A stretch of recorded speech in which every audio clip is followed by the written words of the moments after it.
Good afternoon, everyone.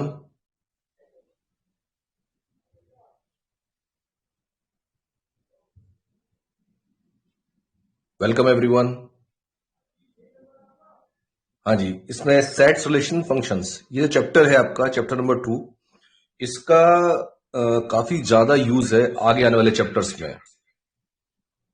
तो ये chapter जो है इसलिए काम का भी है हमारे के डायरेक्ट क्वेश्चन भी इसमें से मिलेगा, और इनडायरेक्टली ये काफी रिलेटेड है बाकी सारे चैप्टर से। कोई भी चैप्टर अगर आपको आगे करना है तो यहां से बेसिक थ्योरी जाएगी।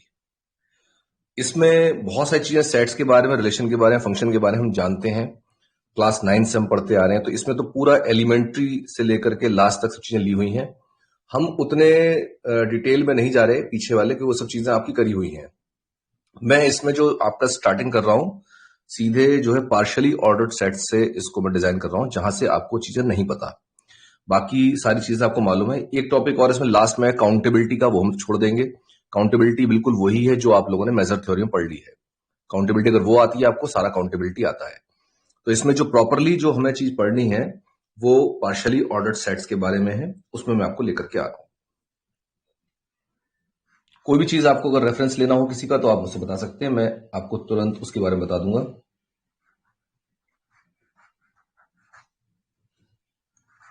Partially ordered sets,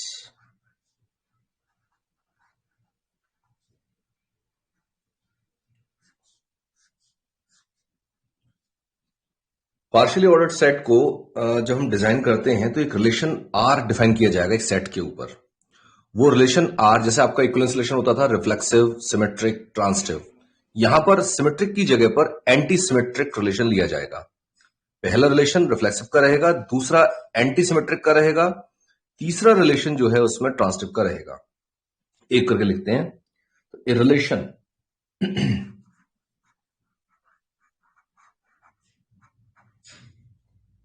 a relation R on a set capital A is said to be of partial order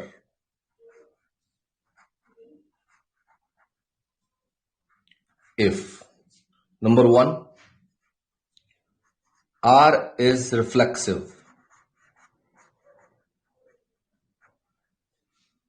R is reflexive।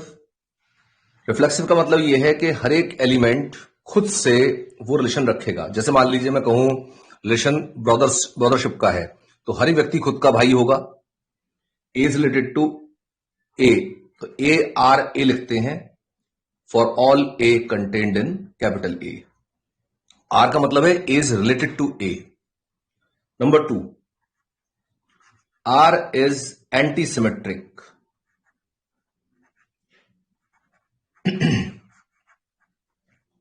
Are is antisymmetric means अगर ए रिलेटेड टू बी है और साथ ही साथ B भी related to ए हो गया है and B is related to A, तो इनका कहना यह है कि अगर आर एंटीसिमेट्रिक है तो ऐसा होगा नहीं कभी भी कि अगर ए रिलेटेड टू बी हो तो बी रिलेटेड टू ए हुआ अगर, तो ये इंप्लाई करेगा कि बी और ए में कुछ भी अलग नहीं है, ए और बी इक्वल है।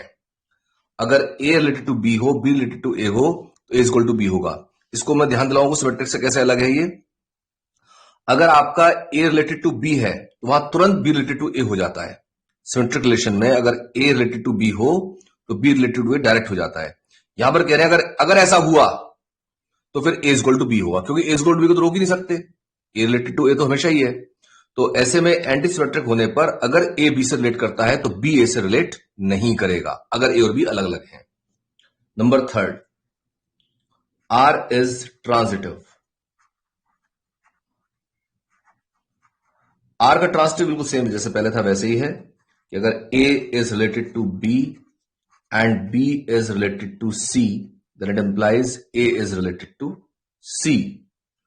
और उस समय हम जो है ये जो हमारा सेट है ये तो होगा तीनों रिलेशन, तो ऑल्सो देन जो हमारा सेट है कैपिटल ए, ये फिर कहलाता है partially ordered set. Also then A is called a partially ordered set या पार्शियल ऑर्डर्ड सेट।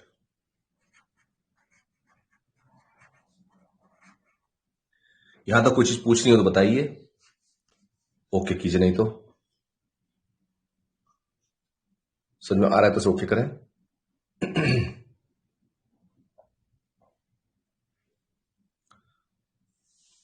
नेक्स्ट, अब देखिए इसमें जो हमारा पार्शियल ऑर्डर का रिलेशन है, इसको हम एक सिंबल दे रहे हैं लेस देन इक्वल टू का, पूरे चैप्टर के दौरान और आगे भी जहां भी आप देखेंगे हर चैप्टर में ये सिंबल रहेगा। तो इसको आप नोट बना के लिख लीजिए। और भी सिंबल यूज हो जाते हैं लेकिन मैक्सिमम जो यूज है वो less than equal to symbol का होगा। ए पार्शियल ऑर्डर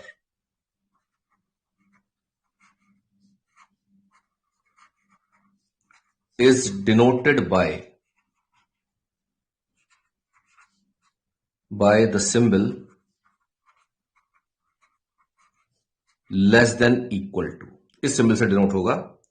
और अगर पार्शियल ऑर्डर की हम बात करते हैं, ए पर है ये, तो फिर पार्शियल ऑर्डर सेट के लिए हम एक और नाम दे रहे हैं, नाम है उसका पोसेट। पोसेट, पी ओ सेट। इसके लिए सिंबल, अदर सिंबल्स भी हैं also. Sometimes we use subset वाला सिंबल, इसको इतने रखिए। Also use the symbol if less than equal to is a partial order on set A,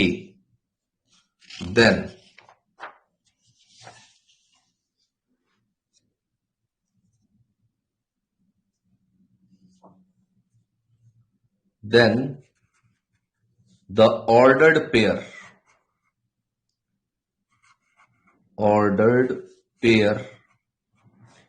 A with sign less than equal to is called a partially ordered set या partial ordered set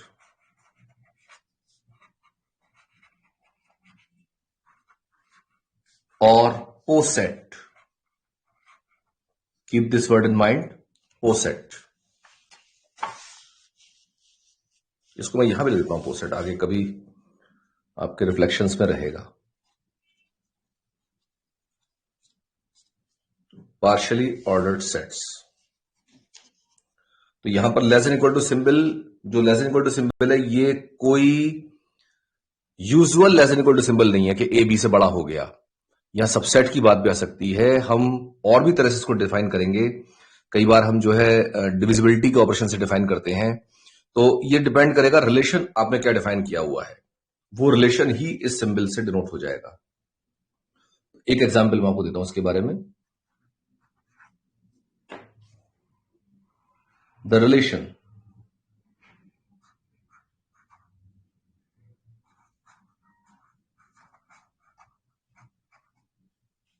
less than equal to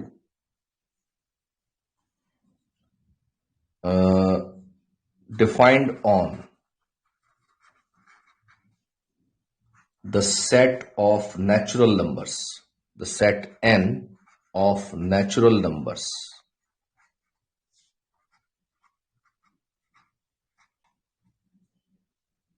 is given by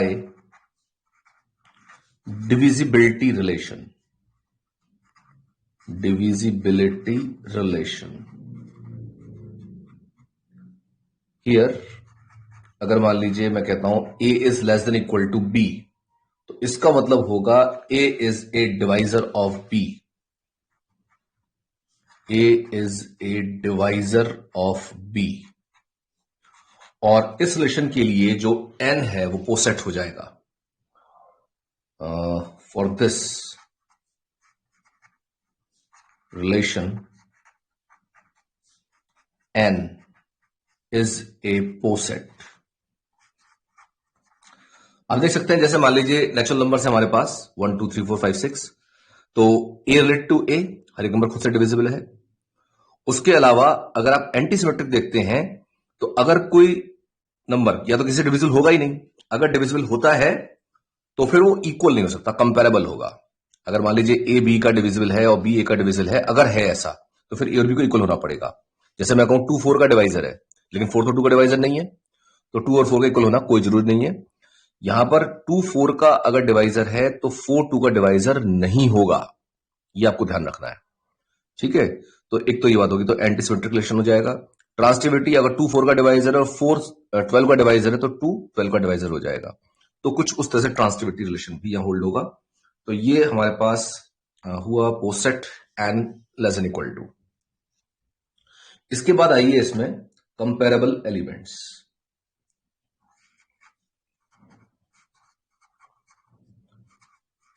comparable elements, साथ ही इसमें define करेंगे हम non comparable elements किन्हें कहते हैं।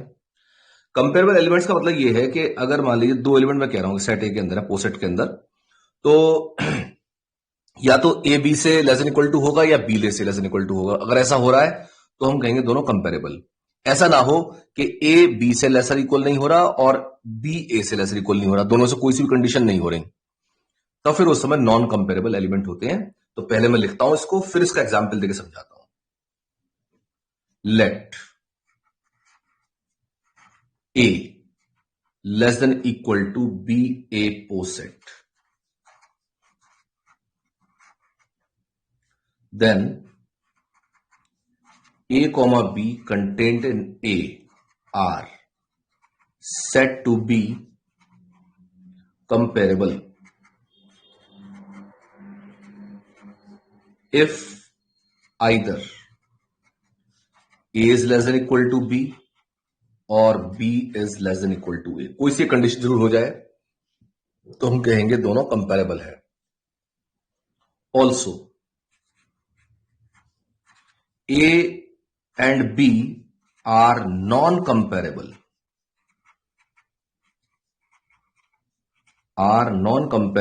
if neither A is less than equal to B nor B is less than equal to A।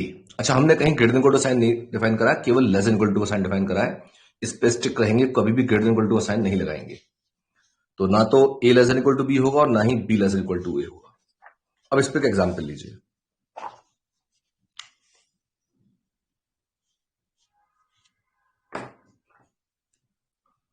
For example n का example लेता हूं मैं, n और less than equal to is a poset with divisibility relation,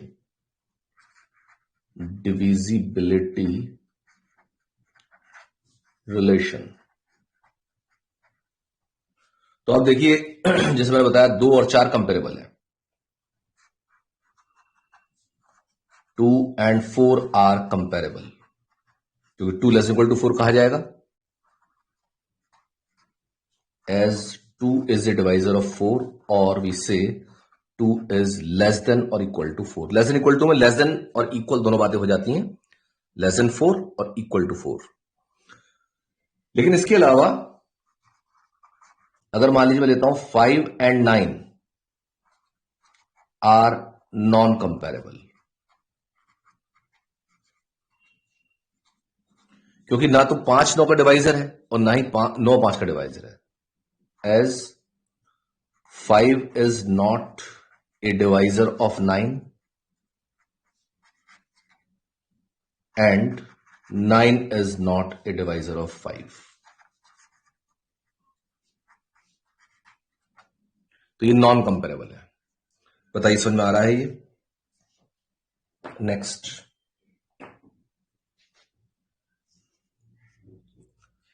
next, is totally ordered set.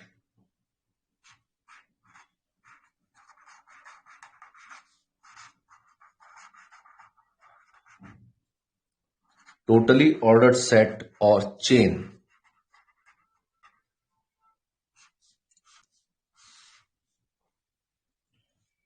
एक दो बार question पूछा गया है चेन के बारे में, मतलब क्वेश्चन दे दिया जाएगा आपको चेन है या नहीं। तो late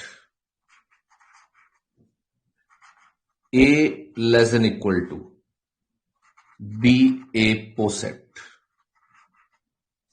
then A less than equal to is called a chain or totally ordered set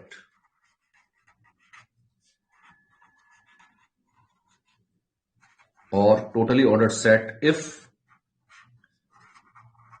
every two elements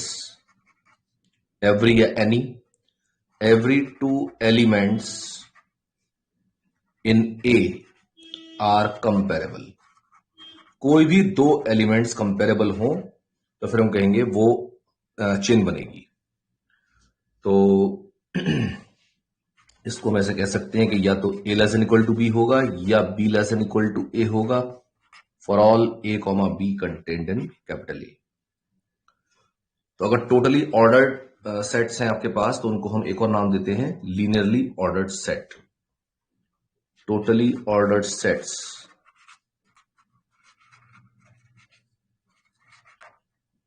are also called linearly ordered sets.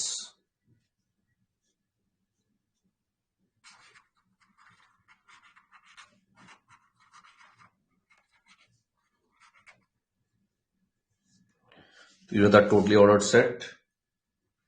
इस पर एक एग्जाम्पल देख सकते हैं।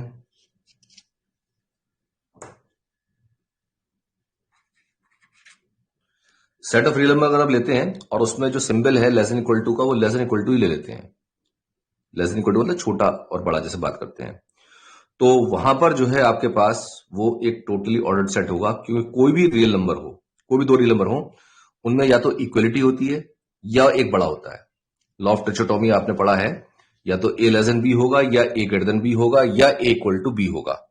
तो ऐसे में जो आर है वो आपका टोटली ऑर्डर्ड सेट होता है। Let R be the set of real numbers and less than equal to be the usual less than or equal to relation on R.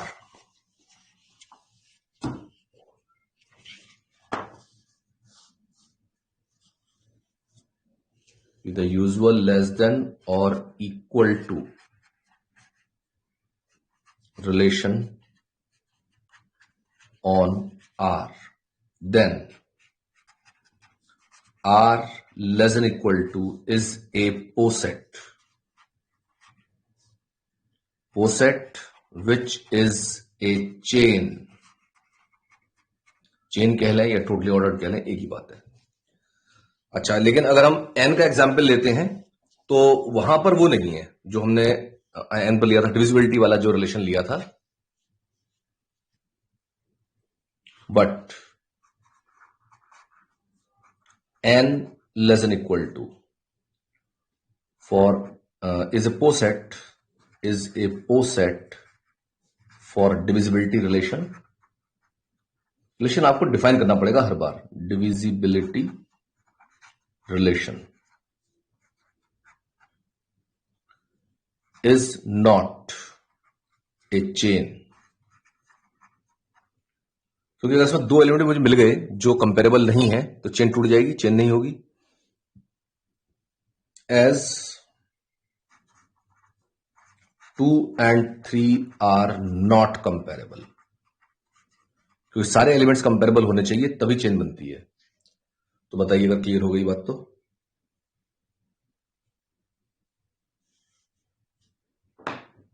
इसके बाद one of the most important things जो आगे बहुत ज्यादा जाएगी और जिसमें से क्वेश्चन आया करता है,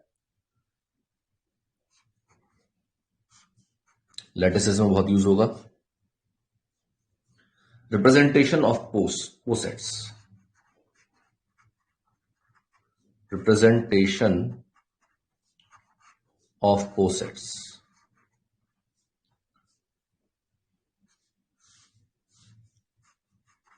हेसिड डायग्राम।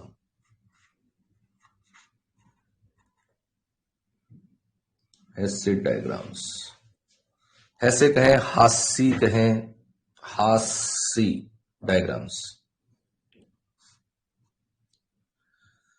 एक तो बात ये, जो हासी डायग्राम बनाया जाएगा ये एक 2 डायमेंशनल फिगर होती है, और इस फिगर को ड्रॉ करते समय हम ये देखते हैं कि जो हमारा सबसे छोटा एलिमेंट है, यानी कि जो जैसे स्टार्ट करें जिसके लेस देन इक्वल टू कोई एलिमेंट नहीं होगा, वहां से स्टार्ट करेंगे और एक के बाद एक बढ़ते चले जाएंगे और हाईएस्ट पॉइंट पर लास्ट एलिमेंट आता है। और इसमें जो एलिमेंट्स रखे जाते हैं वो पॉइंट वाइज और एक से दूसरे को जो रिलेट करते हैं, एक लाइन से रिलेट करते हैं। कोई भी 2 पॉइंट होंगे, कोई भी 2 एलिमेंट होंगे, जैसे मान लीजिए एन हमारा पोसेट है, एन के कुछ एलिमेंट्स हमें दे दिए गए और हमें उसका हैसी डायग्राम बनाना है। फाइनाइट सेट का ही बनाया जाएगा। तो उसमें जो एलिमेंट्स हैं आपके, सबसे नीचे से ऊपर की तरफ हम बनाते चलते हैं डायग्राम को। अभी डायग्राम बना के दिखाऊंगा। तो एक तो जहां पर हम एन सर्कल्स करेंगे या डॉट लगाएंगे, वहां पर तो एलिमेंट लिखेंगे, और जो भी रिलेशन है, किसी एलिमेंट का किसी से रिलेशन है, जैसे 2 का 3 से रिलेशन है या 2 का 4 से रिलेशन है, तो उनको फिर हम जो है लाइन से ड्रॉ करके दिखाएंगे। तो पहले लिखता हूं मैं इसके बारे में। ए 2 dimensional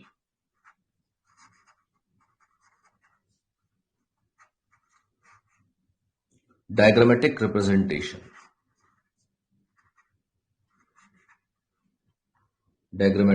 representation of a poset p less than equal to symbol ले लेंगे, is called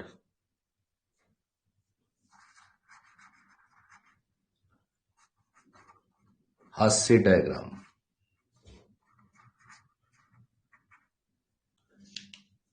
इन हैसे डायग्राम, वही मुझे लिखवा देता हूं मैं आपको पहले। इन हैसे डायग्राम ईच डॉट, डॉट लगाएं या सर्किल बनाएं, each dot represents an element of P. Any 2 comparable elements, जो भी एलिमेंट्स कंपेरेबल होंगे उनको हम स्ट्रेट लाइन से ज्वाइन करके दिखाएंगे। Any 2 comparable elements of P are joined by straight lines.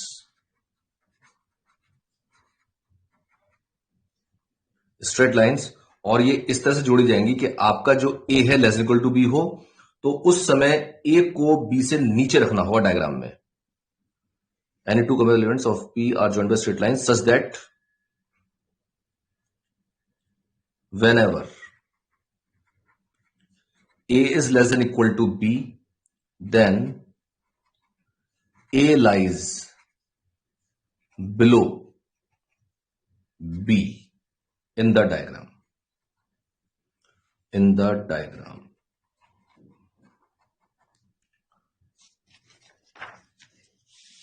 दो तीन नोट लिखेंगे इसके बारे में।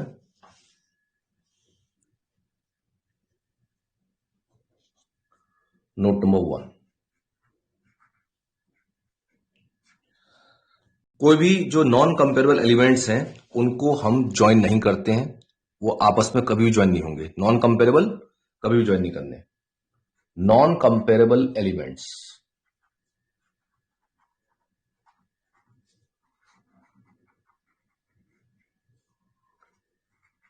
are not joined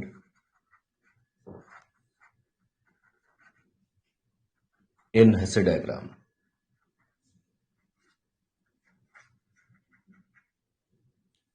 इसको HD लिख देता हूं मैं शॉर्ट में। एग्जाम में नहीं लिखना आपको HD, यहां चल जाएगा। नोट 2 यहां हम चला लेंगे। अगर मान लीजिए आप कैसे डायग्राम बना रहे हैं, तो उसमें क्या करना है, आपको ऊपर नीचे रहेंगे elements, less equal to symbol पर ऊपर नीचे रहेंगे, और जो आपके नॉन कंपेरेबल है उनको जोड़ना नहीं है। तो इसका मतलब कोई भी किसी भी तरह की हॉरिजॉन्टल लाइन इसमें नहीं शो होगी। Horizontal lines are always absent in a Hasse diagram. Horizontal lines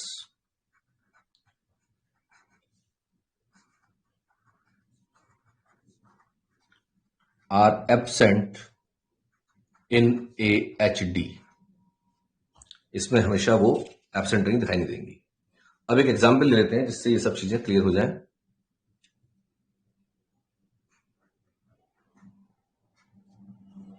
late कुछ डिवाइजर्स 1 को एक्सक्लूड करके लेके चल रहे हैं। इसमें 1 को भी ले सकते हैं या 1 को छोड़ दीजिए थोड़ी देर के लिए। 2, 3, 6, 12, 24, 36 ये एलिमेंट्स लिए। एंड द रिलेशन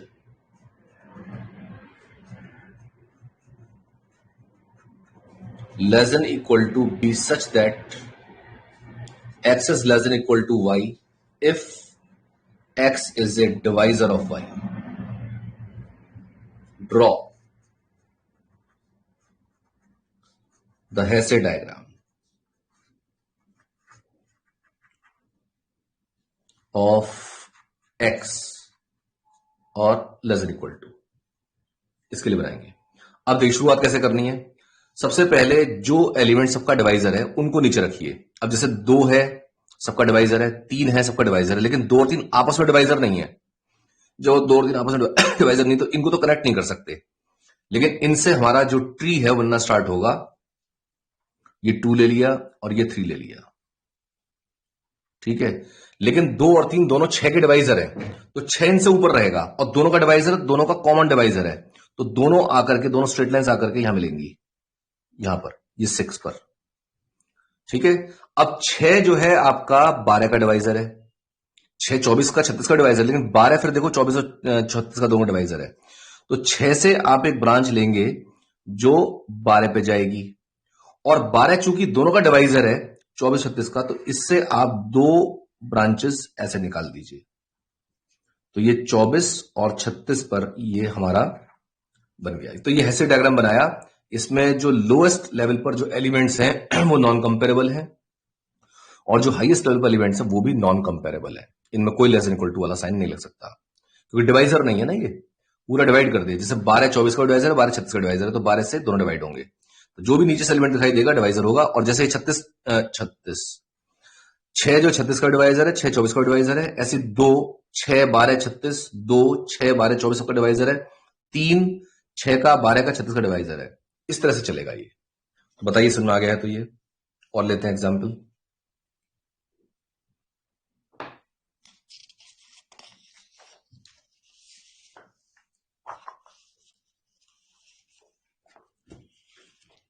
हाँ जी, समझ में आ रहा है ये? नेक्स्ट लीजिए।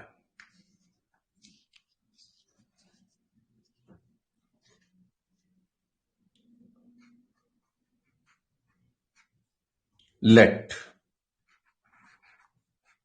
x is equal to 1, 2, 3। 3 element लिए इसमें, और इसका लिया एक power set, and px be the power set of x। Power set में 2 to the power 3 एलिमेंट्स होंगे, तो px में जो एलिमेंट्स हैं वो सारे सबसेट्स होंगे। एम्प्टी सेट से स्टार्ट करेंगे, फिर सारे सिंगलटन सेट, फिर 2 एलिमेंट लेके,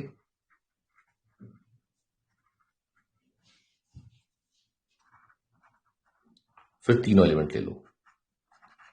तो ये यहां पर हमारे पास इसका पावर सेट। पावर सेट में हम रिलेशन जो डिफाइन कर रहे हैं इस समय, तो उसको हम डिफाइन कर रहे हैं सबसेट वाला। तो let the symbol be the inclusion relation. इसको नाम दिया गया है inclusion relation on px। Inclusion relation का मतलब यह है कि एक एलिमेंट जैसे 1 है, तो 1 इसके अंदर इंक्लूडेड है, 1 इसके अंदर इंक्लूडेड है, और 1 इसके अंदर इंक्लूडेड है। 2 इसमें इंक्लूडेड है, 2 इसमें इंक्लूडेड है, 2 इसमें इंक्लूडेड है, x में भी इंक्लूडेड है। तो ये इंक्लूजन रिलेशन है। तो यहां पर हमें एक हैश डायग्राम ड्रॉ करना है। Draw H D of px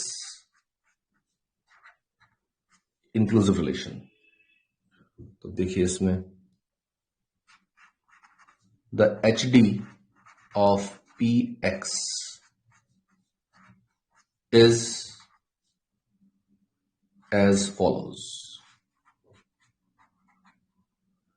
तो इसमें देखिए सबसे पहली चीज फाइव एम्प्टी सेट है, तो फाइव सबका सबसेट होगा, तो फाइव सबसे निचले लेवल पर आएगा।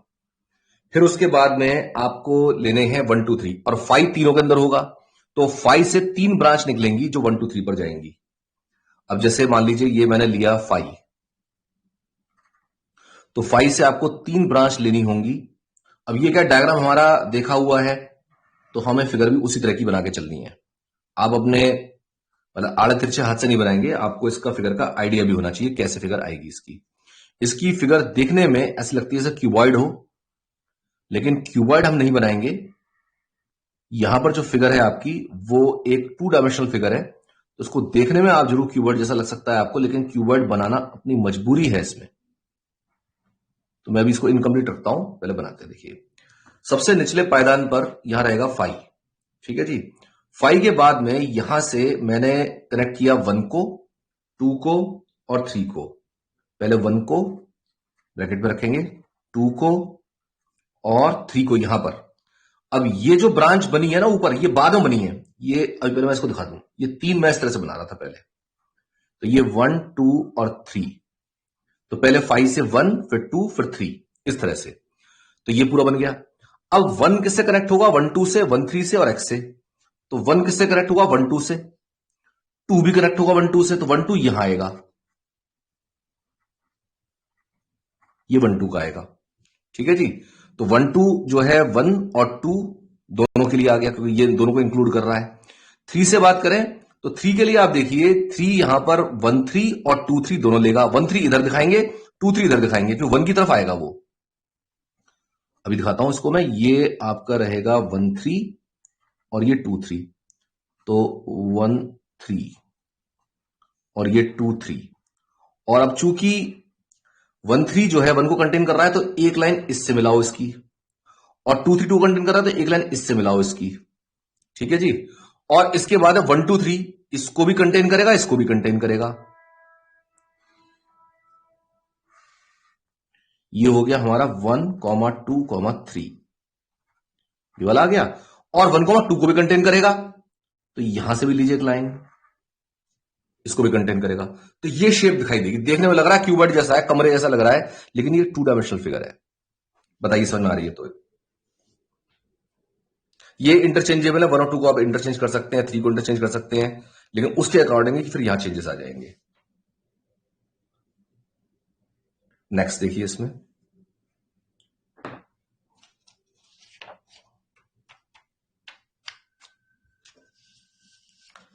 और लेते हैं इसमें एक एग्जाम्पल। इस बार ले लीजिए इसमें फैक्टर्स के ऊपर।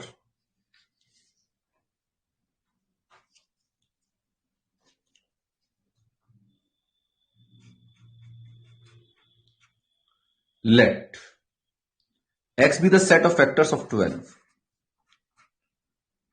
x में फैक्टर्स लिए हमने 12 के, 1 2 3 4 6 and 12 be the set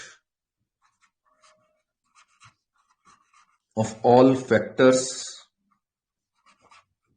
of 12 and let less than equal to।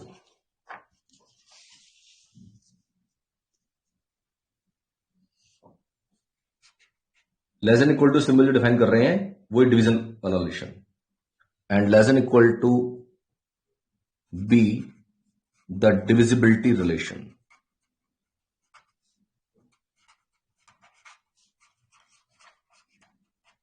That is, अगर मैं लिखता हूं A is less than equal to B, तो ये इंप्लाई करेगा A must be a divisor of B. इस तरह का ये रिलेशन है, तो इसका हैश डायग्राम बनाना है।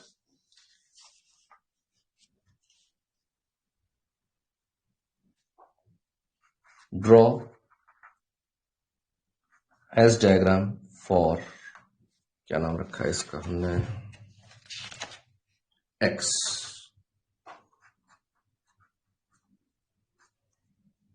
इसके लिए ड्रॉ करना है। तो सबसे पहली चीज इसमें है आपके पास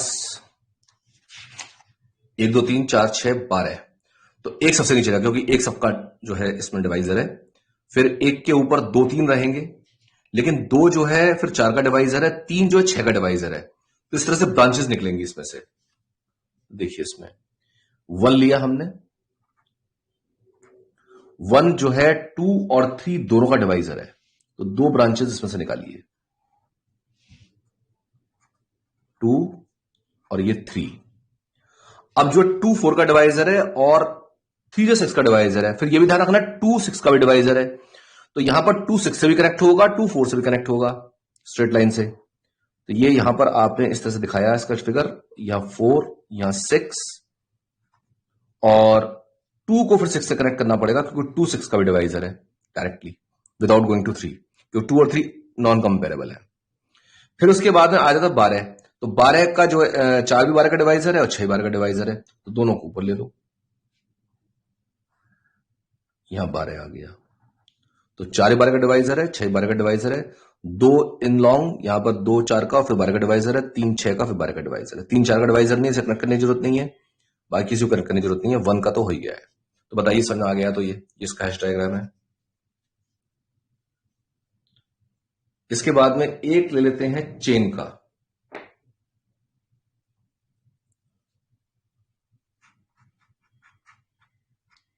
late P is equal to 1 2 3 4, बल्कि इसको भी ले सकते हैं जो सेट हमारे पास था, 1 2 3 4 6 12 अगेन।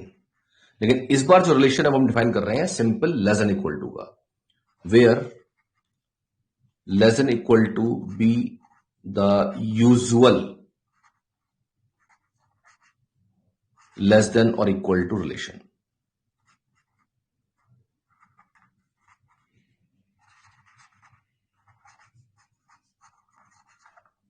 यानी जो छोटा नीचे और जो बड़ा है वो ऊपर, ये सब एक लाइन में आ जाएंगे। 1 2 3 फिर 4 फिर 6 और फिर 12। 1 2 3 4 6 12 इस तरह से।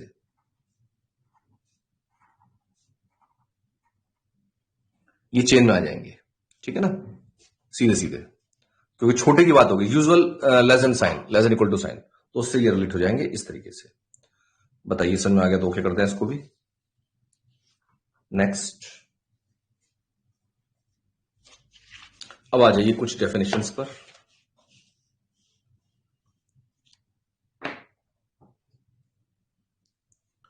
तो पहले मैं ले रहा हूं मिनिमल एंड मैक्सिमल एलिमेंट्स।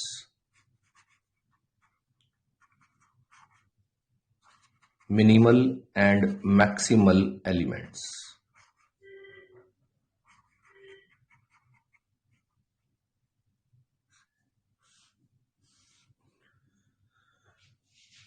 सबसे पहली बात, मिनिमल मैक्सिमल एलिमेंट पोस्टेड में डिफाइन किए जाएंगे। अगर हम बात कर रहे हैं मिनिमल एलिमेंट की, तो मिनिमल एलिमेंट का मतलब है सबसे छोटे की तरफ का एलिमेंट, यानी कोई भी एलिमेंट उससे छोटा ना होने पाए। अगर कोई एलिमेंट कह रहा हूं मिनिमल एलिमेंट है, तो कोई भी एलिमेंट उससे छोटा ना होने पाए तो मिनिमल एलिमेंट हो जाएगा। अच्छा, मिनिमल एलिमेंट का यूनिक होना जरूरी नहीं है। जैसे अब यहां पर आप बात करें, ये अगर 1 ना होता, इसमें 1 को हटा दें, 2 3 4 6 12 लिए होते हमने, पहले भी ऐसे लिया था एक सेट हमने, ये यहां लिया था। तो 2 और 3 देखो, इसमें दोनों मिनिमल एलिमेंट है, क्योंकि इनसे छोटा कोई एलिमेंट नहीं है। अगर सिंबल हम ये रखना लेस इक्वल टू का, तो 2 और 3 को डिवाइड करने वाला कोई भी एलिमेंट नहीं है, तो 2 और 3 दोनों मिनिमल एलिमेंट है। बात समझ आ रही होगी। इसी तरह से मैक्सिमल एलिमेंट डिफाइन करेंगे। मैक्सिमल एलिमेंट पोसेट का होगा, और मैक्सिमल एलिमेंट ऐसा एलिमेंट होगा जिससे बड़ा कोई एलिमेंट नहीं होगा। बड़े का मतलब है ये वाला पार्शियल ऑर्डर का जो हमारा सिंबल है, ये, इसको कोई भी और एलिमेंट ब्रेक नहीं कर पाएगा। यानी कि अगर मैक्सिमल एलिमेंट में कह रहा हूं, तो कोई भी एलिमेंट से इस वाले सेट में बात करें, 24 और 36 दोनों यहां पर मैक्सिमल एलिमेंट है, 24 36 आपस में डिवाइड नहीं होंगे और ये किसी और को भी डिवाइड नहीं करेंगे। तो ऐसे में 24 36 यहां मैक्सिमल एलिमेंट है, 2 और 3 यहां पर मिनिमल एलिमेंट है। इतनी थ्योरी है, इसको लिख लेते हैं। तो पहले मिनिमल एलिमेंट बात करते हैं। मिनिमल एलिमेंट तो पहले लेट करता हूं, मैं दोनों एक साथ ही कर देता हूं। Let P less than equal to be a poset, then A contained in P is called a minimal element. अब देखिए A लिखा है हमने, द नहीं लिखा, द लिखने पर यूनिकनेस हो जाती है, यहां यूनिकनेस नहीं है. Then A is called a minimal element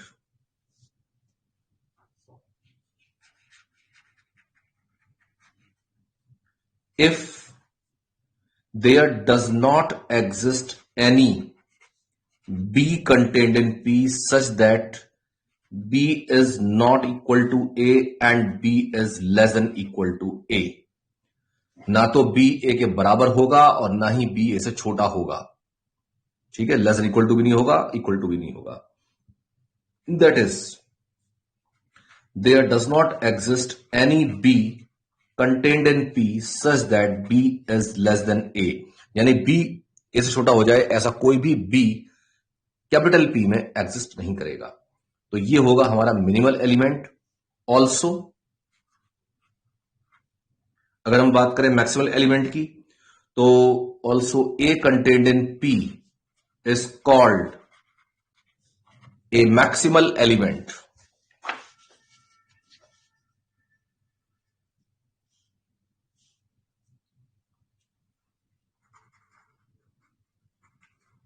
Is called a maximal element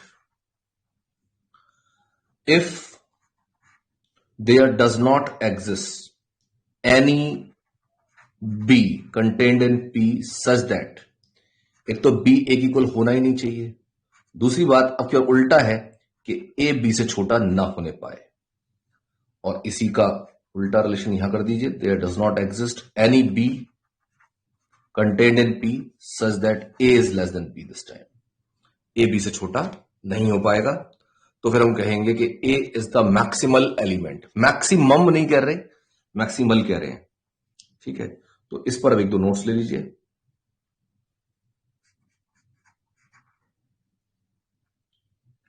एक तो मिनिमल और मैक्सिमल एलिमेंट यूनिक नहीं होते, मैंने बताया आपको. मिनिमल एंड मैक्सिमल एलिमेंट्स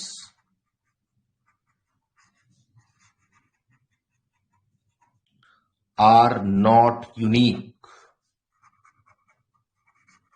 ये यूनिक नहीं होते. नॉट नेसेसरली यूनिक, कभी कभी हो भी सकते हैं. Not necessarily unique. For example, जो एग्जाम्पल मैंने लिया था उसे ले लेते हैं.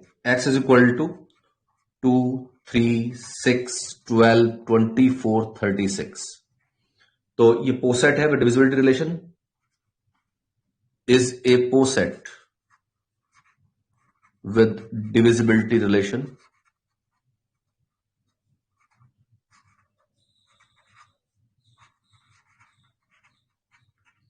Is a poset with divisibility relation. Then here अगर आप 2 और 3 की बात करो, दोनों मिनिमल एलिमेंट्स हैं. 2 and 3 are minimal elements.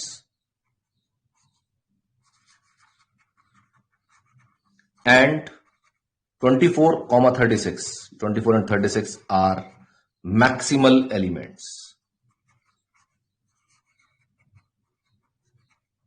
ये दोनों मैक्सिमल एलिमेंट्स हैं. इसके अलावा एक नोट और लिखते हैं इसमें.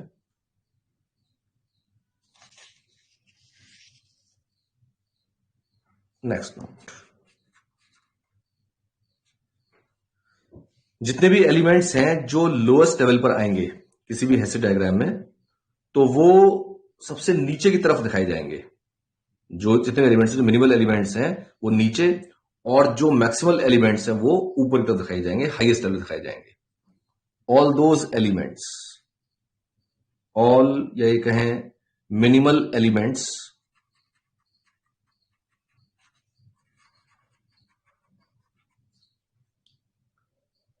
appear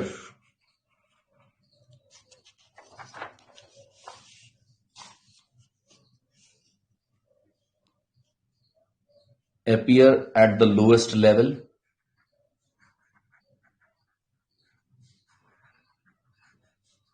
of a Hess diagram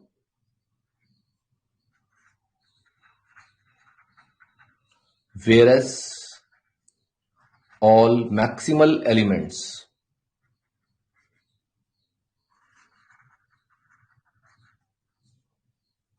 appear at the highest level.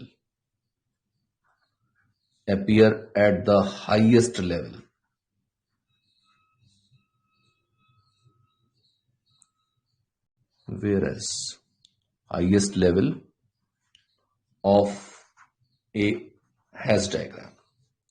तो ये ध्यान रखेंगे, मैक्सिमम एलिमेंट्स ऊपर आएंगे और जितने भी आपके मिनिमल एलिमेंट्स हैं वो नीचे की तरफ शो अप होंगे. किसी भी फाइनाइट कोसेट में, मतलब उसमें नंबर ऑफ एलिमेंट फाइनाइट है, तो उसका एक मिनिमल एलिमेंट और एक मैक्सिमल एलिमेंट जरूर होता है. एवरी फाइनाइट कोसेट, फाइनाइट की जरूर बात हो रही है, every finite coset has at least one minimal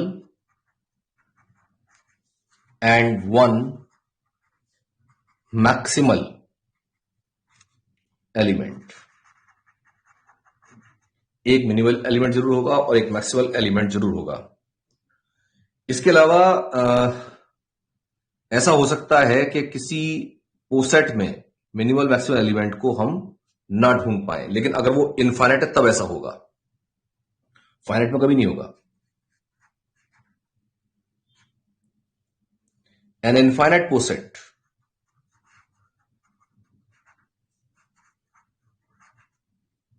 may have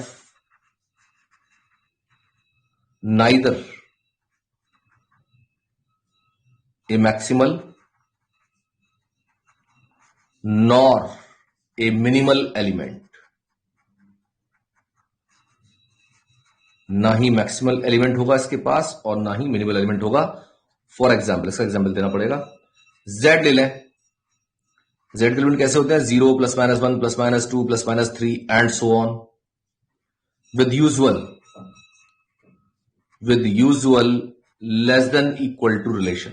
usual less than equal to relation का मतलब ये है कि छोटे बड़े वाला जो कंपेरेबल जिसे हम कहते हैं, जो हमारे जैसे 2-3 छोटा होता है, 3-4 छोटा होता है, बिल्कुल वैसी रिलेशन बात करें जो common less than equal to sign हम यूज करते हैं डे टू डे लाइफ में, डे टू डे मैथमेटिक्स में. तो इसका ना तो आपको मैक्सिमल एलिमेंट मिलने वाला है और ना ही minimal element. Has neither a maximal element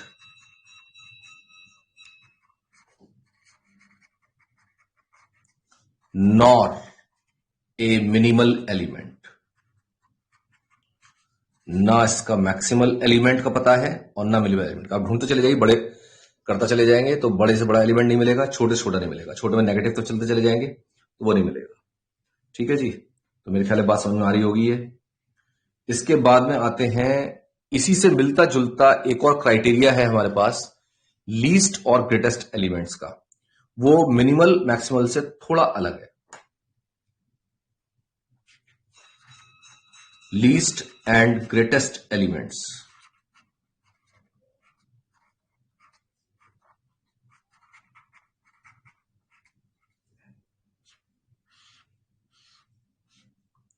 least and greatest elements.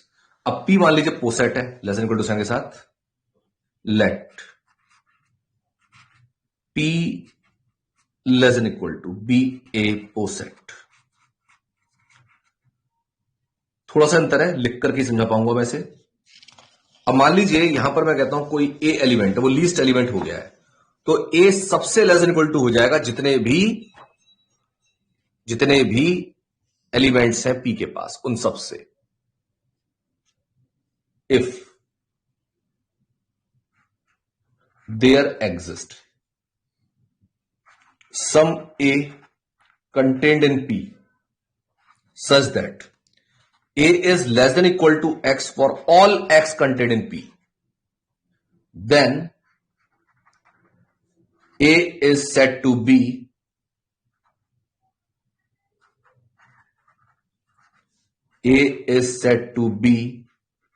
the least element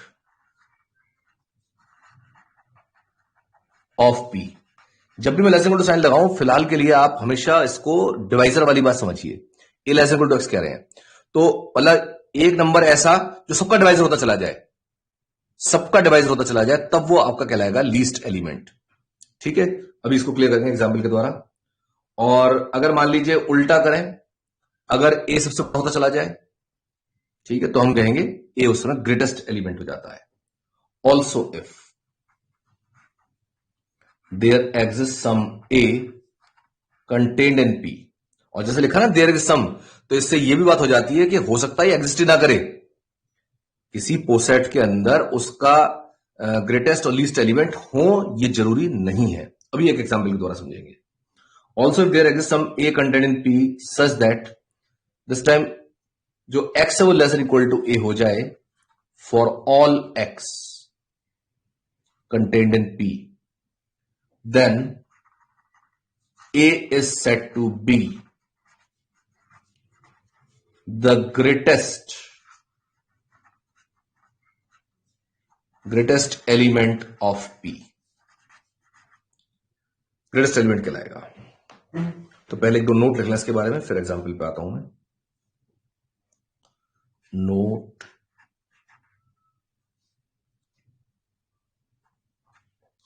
जो लीस्ट एलिमेंट है उसको हम पहला एलिमेंट भी कहते हैं, इसको जीरो एलिमेंट भी कहते हैं, और इसको डिनोट भी करते हैं जीरो से। Least element of a poset is called the first element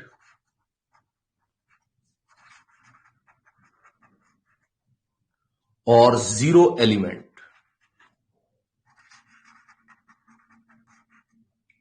of P, and it is denoted with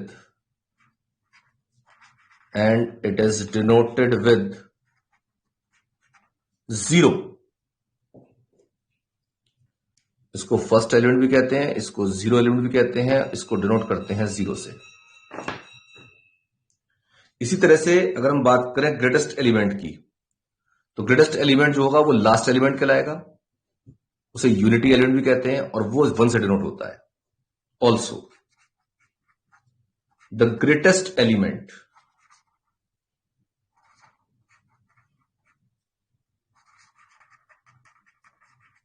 of a poset is called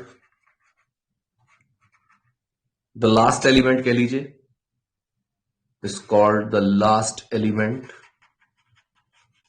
or the unity element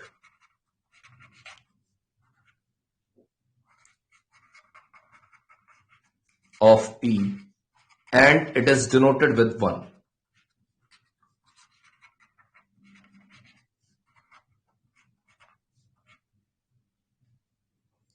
इसको अंडरलाइन कर लेते हैं।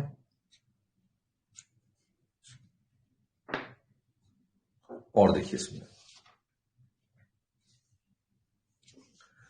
जो जीरो और वन है किसी भी पी के अंदर, किसी पोसेट के अंदर, वो यूनिक एलिमेंट होते हैं बशर्ते कि वो एग्जिस्ट करें।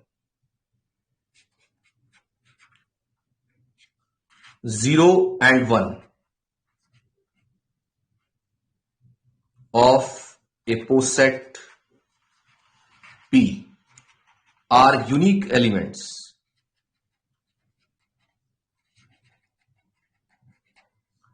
of P provided they exist। provided they exist, अगर एग्जिस्ट नहीं करते फिर तो कहना ही बेकार है।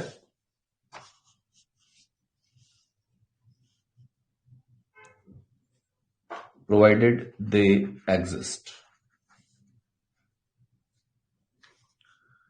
Next,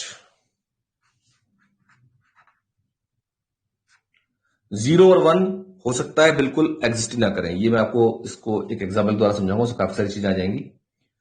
zero and one of a poset P may not exist all together. तो अब जो एग्जाम्पल मैं लेने वाला हूं उसमें मैं दिखाऊंगा आपको कि आपके मैक्सिमल मिनिमल एलिमेंट एग्जिस्ट कर रहे हैं, लेकिन आपके 0 1 ये एग्जिस्ट नहीं कर रहे हैं। 0 का मतलब लोएस्ट, लीस्ट, और 1 का मतलब ग्रेटेस्ट। तो इसमें एग्जाम्पल ले लीजिए, वो एग्जाम्पल लेने पहले लिया था हमने, उसमें हमने 2 3 6 12 24 36 लिए थे ना शुरू में। ये सबसे बढ़िया एग्जाम्पल है इन सब चीजों समझने के लिए। तो इसमें डिविजिबिलिटी रिलेशन लेते हैं। With divisibility relation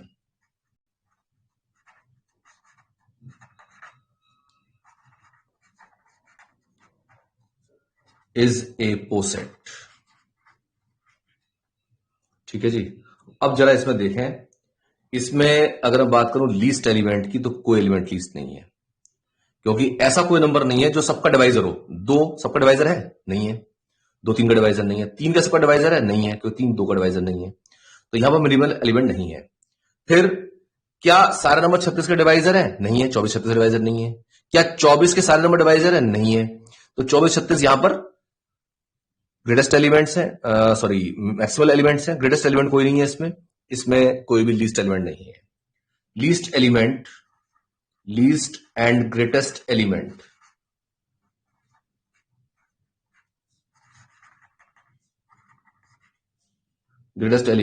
do not exist। ठीक है जी, एग्जिस्ट नहीं करते। लेकिन मिनिमल और मैक्सिमल एलिमेंट एग्जिस्ट करते हैं। But minimal and maximal elements exist, हम पीछे दिखा सकते हैं।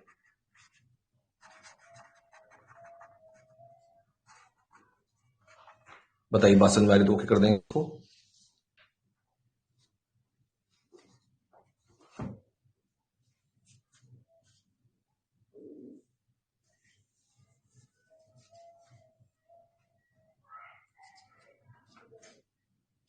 नेक्स्ट आ जाते हैं इसमें upper bounds and least upper bound.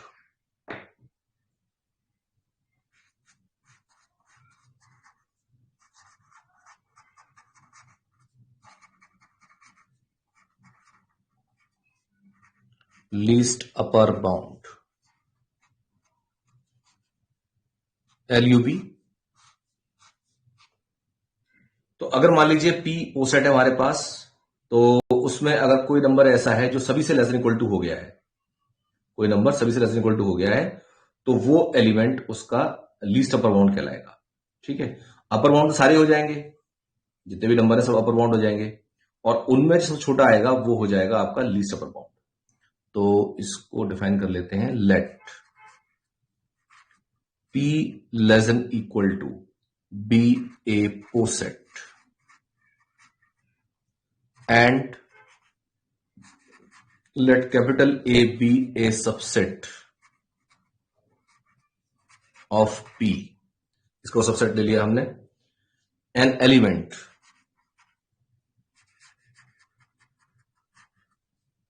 X contained in P is called an upper bound, an upper bound of capital A if A is less than equal to X for all A contained in capital A। तो यहां पर हम कहेंगे कि जो X है यहां पर अपर बाउंड हो गया। तो एक से ज्यादा अपर बाउंड हुआ करते हैं, बहुत सारे अपर बाउंड हो सकते हैं, डिपेंड करेगा सेट के स्ट्रक्चर पर। ठीक है जी। इसी तरह से आइए इसके लीस्ट अपर बाउंड की बात और कर लेते हैं साथ साथ यहीं पर। तो अगर मान लीजिए P हमारा पोसेट है और A हमारा सबसेट है इसका, तो जितने भी अपर बाउंड्स हैं इसके, उनमें जो सबसे छोटा अपर बाउंड है वो आपका कहलाएगा इसका least upper bound. Also the least upper bound, या एक नंबर नाम लिख एक्स लिख लेते हैं, also y contained in P is the least upper bound, और इसका नाम दूसरा सुप्रीमम, जो हम पीछे रियल नंबर सिस्टम से समझते ही हैं, is the least upper bound और supremum of capital A if जितने भी x हैं वो सारे के सारे इस y से या तो छोटे हो जाएं, y सारे के सारे x से छोटा हो जाए, यानी x सारे के सारे बड़े हो जाएं, जितने अपर बाउंड्स हैं। if y is the least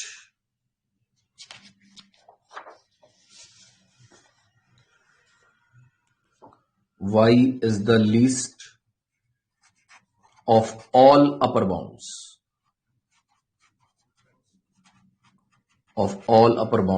x of a, that is y is less than equal to x। जितने भी बाउंड्स हैं उन सबकी बात हो रही है। बताइए समझ आ रही बात? जितने भी अपर बाउंड्स एक्स उनकी बात हो रही है। तो एक्स हमने रखा है अपर बाउंड्स के लिए, और जितने भी अपर बाउंड है उनमें जो सबसे छोटा है वो बनेगा इसका लीस्ट अपर बाउंड। ठीक है जी, इसको एलयूबी या एसयूपी से आप डिनोट कर सकते हैं। इसी तरह से आप आ जाइए इसमें लोअर बाउंड या ग्रेटेस्ट लोअर बाउंड पर।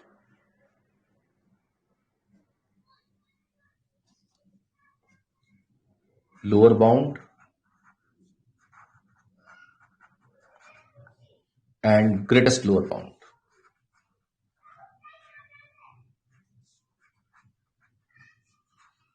GLB।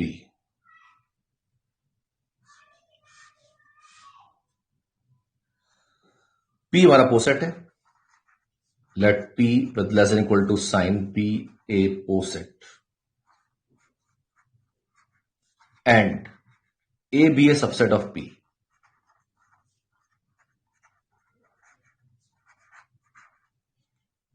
An element